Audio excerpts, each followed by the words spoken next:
दोस्तों, मैं हाजिर हूँ आपके सामने एक नए किस्से के साथ, जिसमें मैं आपको बताऊंगा कि किस तरह से मैंने एक 379 यानी चोरी का एक केस, वैसे वो 380 था, 380 था, उस केस को मैंने किस तरह से बचाया था अपने एक्यूज को, वो मैं आपको बताना चाहूँगा।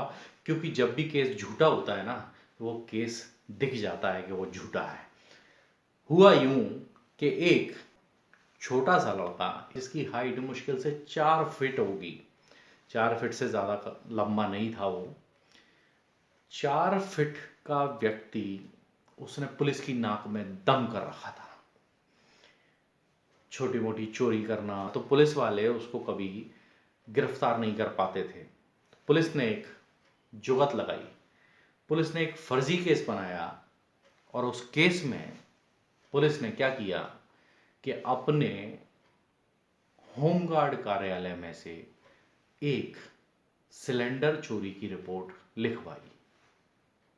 और सिलेंडर चोरी की रिपोर्ट लिखवाने के बाद उन्होंने स्टोरी कंस्ट्रक्ट की। स्टोरी बहुत अच्छी थी, दमदार कहानी थी, लेकिन उस कहानी में एक पेच था जिसे मैंने पकड़ लिया, और बस यहीं से शुरू हुई उस कहानी की गुत्थी सुलझना।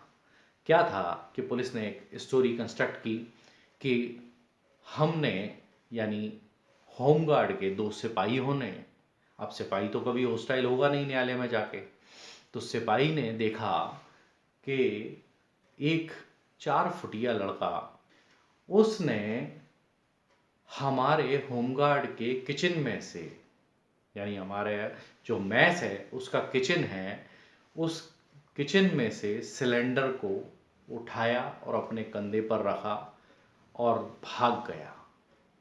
ये कहानी थी। और जब हम उसके घर गए तो हमने उसके घर पर वो सिलेंडर रखा पाया। कहानी बहुत अच्छी थी। मैंने उस लड़के को बस एक ही बात पूछी। मैंने कहा, एक बात बता, पुलिस तेरी दुश्मन इस तरह से क्यों है? उसने बताया कि सर, मैं छोटी मोटी चोरियां करता रहता हूँ, तो पुलिस मेरी दुश्मन है। चूँकि ये मुझे सज़ा दिलवा नहीं पाते, कभी पकड़ पाते नहीं हैं, तो अपनी कमज़ोरी छुपाने के लिए उन्होंने एक ऐसा केस बना दिया। मैंने उसको एक ही बात बोली। मैंने कहा, अगर तू इस केस में निर्दोष है तो मैं तुझे कुछ नहीं होने दूंगा।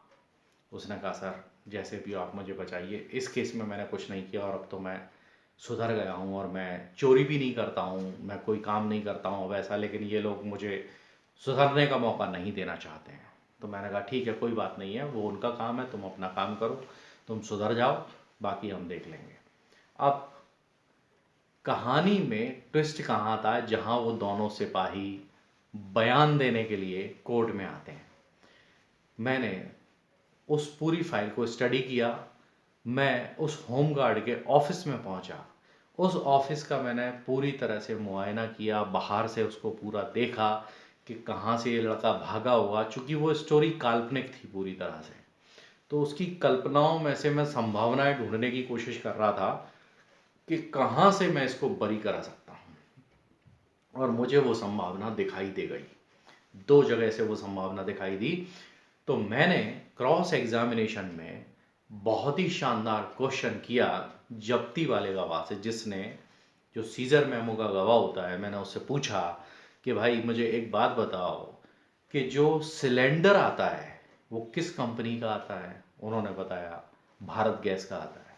तो मैंने कहा, भाई वो तो सारे सिलेंडर एक जैसे होते हैं, फिर आपने कैसे पहचान लिया कि ये आपके होमगार्ड का ही सिलेंडर है? ये बात मजिस्ट्रेट को समझ में आ गई। ये पॉइंट मेरा उन्होंने नोट किया कि हाँ, ये बात सही है कि सिलेंडर तो सभी एक जैसे आते हैं और रिफिल होकर दूसरा चेंज हो जाता है। जैसे आपके घर में जो सिलेंडर आता है उससे दिमाग लगाओ ना यार, कि रिफिल हो रहा है, सिलेंडर बार बार जा रहा है, बार बार आ रहा है, तो आप उस पर कोई पहचान चिन्ह भी बना देंगे तो वो कब तक रहेगा? फिर दूसरा रिफिल हो गया, फिर आ गया, तो ये तो आप झूठ बोल रहे हैं ना, सीधी सी बात है। तो यहाँ ये बात एक पकड़ में आई। दूसरी बात, जब मैं वहाँ मौके पर गया, मैंने होमगार्ड का जो ऑफिस था उसको देखा, तो उसमें चारों तरफ से एक बाउंड्री वॉल थी, और वो बाउंड्री वॉल करीब करीब 4 फीट से ज़्यादा ऊंची थी। तो मैंने मौके के उस गवाह से ये पूछा, मैंने कहा एक बात बताओ, वो गवाह जो था, जो सिपाही था, वो 6 फीट लंबा था। मैंने कहा तुम 6 फीट के आदमी हो, ये 4 फुट का आदमी है, ठीक? बोले बिल्कुल सही है। मैंने कहा तुम्हारी जो बाउंड्री वॉल है चारों तरफ से, जब भी कोई चोर आएगा दरवाजे से नहीं आएगा, बाउंड्री वॉल से ही आएगा।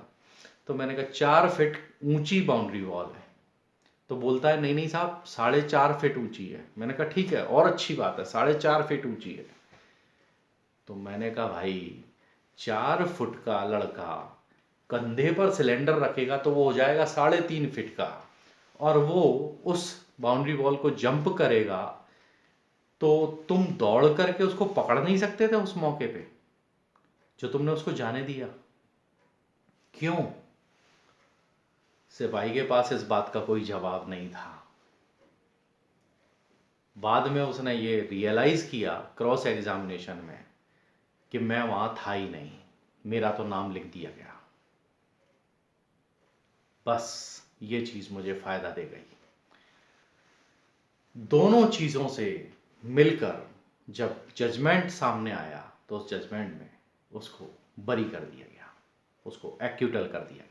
मैं इसके आगे एक एडिशनल केस और जोड़ना चाहता हूँ। एक केस और था जो चोरी का केस था, और उस केस को मैंने सिर्फ मुद्दे माल के ऊपर लड़ा था, क्योंकि उसमें भैंसों की चोरी का केस था वो, और उस केस में भैंसों की जब्ती कहीं नहीं हुई थी, उसके बावजूद भी हमारी महान पुलिस ने वो चार्जशीट फाइल कर दी थी एक्यूज के अगेंस्ट। मैंने केवल इतनी सी बात कही कि भाई मुद्दे माल कहाँ है?